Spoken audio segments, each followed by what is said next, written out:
Oke, selamat datang di Bar Center dengan saya Bahasa. Kali ini kita akan membahas tentang Docker desktop di WSL serta Dockernya juga ya. Di sini adalah tampilan utama Docker desktop. Udah lama udah pakai Windows kan ya. Agak sedikit tricky untuk install Docker yang di desktop. Sebenarnya ini agak seru ya. Maksudnya di desktop WSL-nya Windows. Windows 10 tentunya. Kita bisa menjalankan Docker di WSL2 atau di Hyper-V.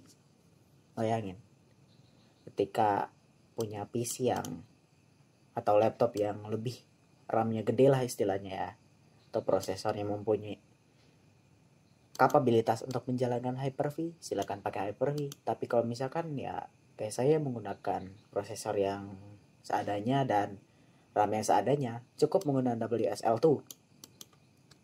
Itu yang bikin keren di Docker desktop ini.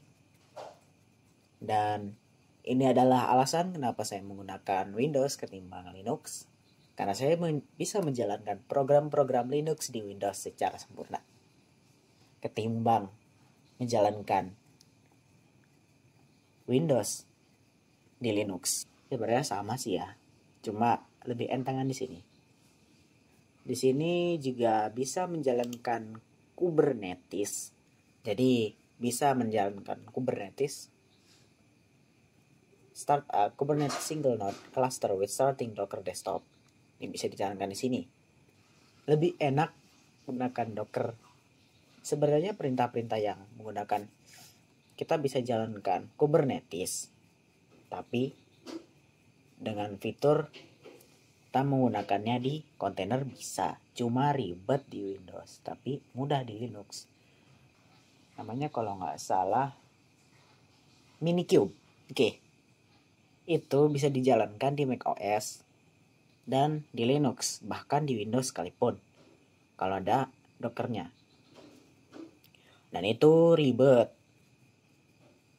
Sebenarnya sesuaikan saja. Kalau misalkan pakai Linux atau pakai macOS, kalau macOS lebih bisa milih kan antara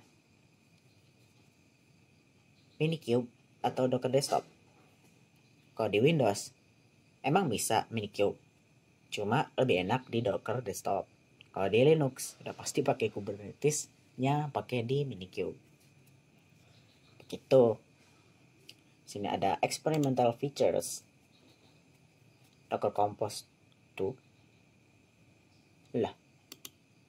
Docker Engine di sini. Sebenarnya kalau misalkan kita menggunakan tadi, misalkan kita akan coba ya di sini ya. Di general. Di sini kita ubah jadi Hyper-V, jangan apply dulu. Kita akan coba edit di sini. Nah, di Hyper-V kita bisa setting CPU dan RAM-nya. Swap-nya juga. This image size-nya juga bisa. VM location-nya juga bisa. Kita browse dulu. Seperti itu. Kalau menggunakan Hyper-V, sini sampai 4 kalau punya 4 ya, tapi kebanyakan. Sini bisa setting memorinya sampai berapa, misalkan cuma 1 GB aja bisa. Swap-nya bisa kita tinggiin.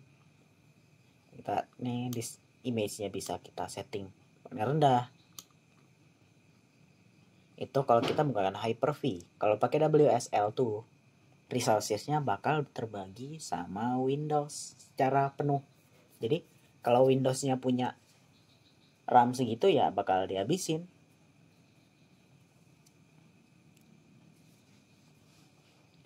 Ada file sharing, ada proxies, dan network seperti biasa ya. Docker subnet. Ini lebih advance ya ketimbang pakai DocStation. Jadi kalau misalkan DocStation itu mungkin nanti akan direkamkan khusus untuk Linux. Tapi sini lumayan berat ya untuk nyalanin Linux. DocStation itu fiturnya itu nggak begitu lengkap, tapi advance sih.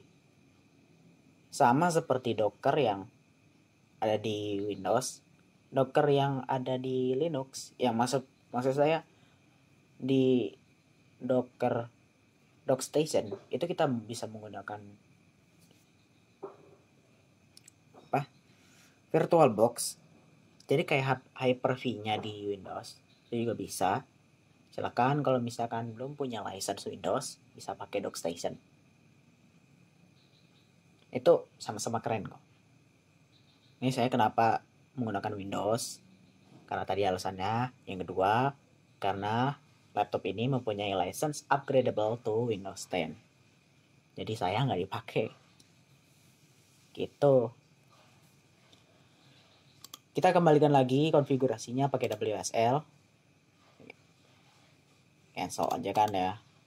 Seperti itu. Di sini ada no containers running. Berarti ini bisa di running di mana? Sini. Dockernya bisa dijalanin di command prompt. Seperti kita pakai Linux.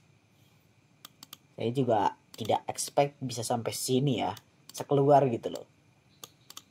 Sini ada volume, kita bisa nambahin volume. Dan kita bisa ngeliat isi volume kalau bayar. Iyalah. Simply local volume manage with a full view into the size of the volume and layers file. Gitu. Beli bayar per bulan kalau nggak salah $7. Tapi kalau cuma buat ngeliat isi data volume sih sebenarnya nggak begitu worth ya. Kita bisa image. Nah, ini serunya nih. Ini kita bisa bukan hanya connect ke lokal image yang udah pernah kita download. Bisa ke remote repositories dengan cara login dulu.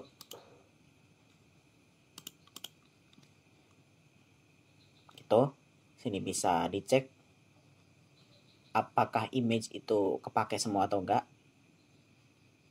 Atau menghapus image yang enggak kepake gitu lah. Container and apps seperti biasa. Dan ini bisa integrasi ke distro yang udah kita install seperti distro yang Ubuntu tadi. Ubuntu. Seperti ini. Kita akan coba di Visual Studio Code. Ini juga masih clean banget, masih clean install, belum coba-coba apapun, belum mindahin project dari Linux karena tadinya pakai Linux kan ya. Cara integrasinya tuh gampang banget. Kita klik di sini Docker di tanda gear ini di sebelah upgrade. Kalau belum upgrade, kalau udah mungkin nggak ada.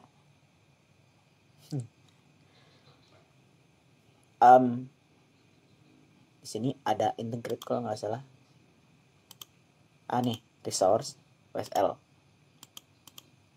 Integration. Nah ini dihidupin nih. Nah sini ini karena udah hidup aja ya. Nah kita coba Docker.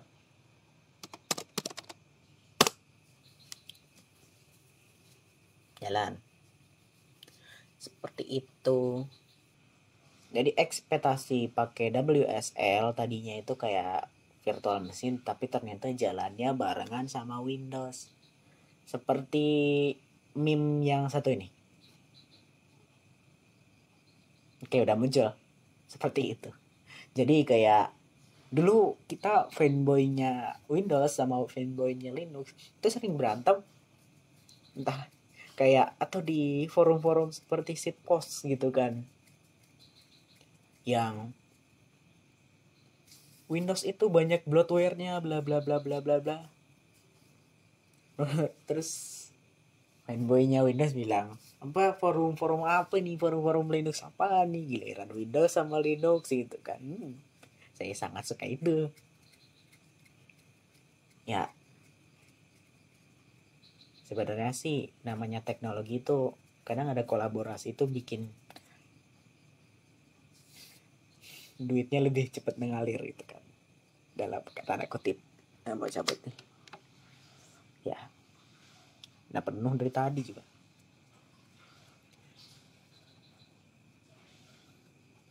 Sebenarnya pengen simple aja tuh laptop itu. Ada alasan lain juga, di Ubuntu juga sering bermasalah.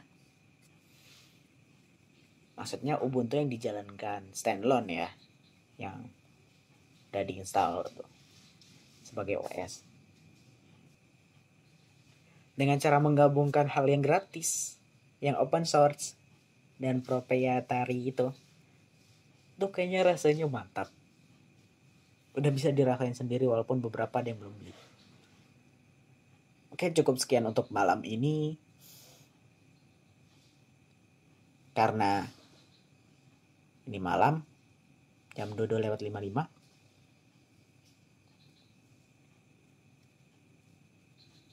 Dan saya ucapkan have a nice day.